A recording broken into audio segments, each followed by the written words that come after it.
श्रीराम जय जय जय राम। नमस्कार। आज दिनांक 1 मे। आजचा विषय आहे कोणत्याही कृतीत हेतू शुद्ध पाहिजे। तमोगुण हा तिन्ही गुणात जास्त जड असल्याने त्याचा परिणाम या जगामध्ये लगेच दिसून येतो।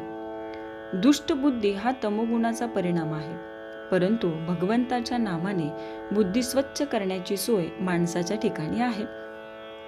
यासाठी पुष्कळ नामस्मरण करावे, म्हणजे सत्वगुणाचा उदय होतो आणि बुद्धी शुद्ध बनते। देहाला कष्ट दिले म्हणजे भगवंत वश होतो हे काही खरे नाही। तसे जर असते तर रस्त्यात उन्हामध्ये खडी फोडणाऱ्यांना भगवंत लवकर वश झाला असता। भगवंताचे लक्ष आपल्या देहापेक्षा मनाकडे असते। आपल्या मनामध्ये प्रापंचिक हेतू ठेवून भगवंताच्या नावाने उपवासासारखे कितीही कष्ट केले तरी ते पाहून लोक फसतील, पण भगवंत फसणार नाही। आपण जसे बोलतो तसे वागण्याचा अभ्यास करावा। परमार्थामध्ये ढोंग फार बाधक असते। प्रापंचिक गोष्टी करता उपवास करणे ही गोष्ट मला पसंत नाही। उपवास घडावा यात जी मौज आहे ती उपवास करावा यामध्ये नाही। भगवंताच्या स्मरणामध्ये इतके तल्लीन व्हावे की आपण नेहमी त्याच्याजवळ वास करतो आहोत असे मनाला वाटावे। मग देहाने अन्न खाल्ले म्हणून कुठे बिघडले? या उलट आपल्या चित्तात भगवंताचे नाम नसताना आपण देहाने पुष्कळ उपवास केले तरी अशक्तपणाशिवाय दुसरे काही पदरात पडणार नाही। काही लोक वेडे असतात, त्यांना आपण उपास तापास कशासाठी करतो आहोत हेच समजत नाही। कोणत्याही कृतीला वास्तविक मोल तिच्या हेतूवरून येते।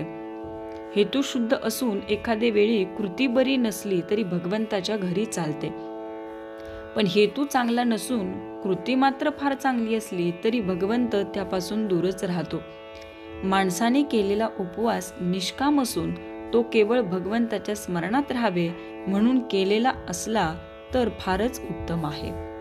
निष्काम कर्माचे फार फार महत्त्व आहे। भगवंतासाठी भगवंत हवा अशी आपली वृत्ती असावी। किंबहुना नाम घेत असताना प्रत्यक्ष भगवंत समोर उभा ठाकला आणि तुला काय पाहिजे असे त्याने विचारले तर तुझे नामच मला दे हे त्याच्याजवळ मागणे याचे नाव निष्कामता होय। कारण रूपाने व्यक्त झालेला भगवंत केव्हा तरी नाहीसा होईल, पण त्याचे नाम मात्र अखंड टिकेल आणि त्याचे नाम घेतले की त्याला आपल्याकडे येणे जरूर आहे। म्हणून देहाला कष्ट देण्याच्या भानगडीत न पडता भगवंतासाठीच नाम घेत असावे। त्याची कृपा झाल्याशिवाय राहणार नाही। तात्पर्य, जेथे नाम तेथे राम हा ठेवावा विश्वास, कृपा करील रघुनाथ खास।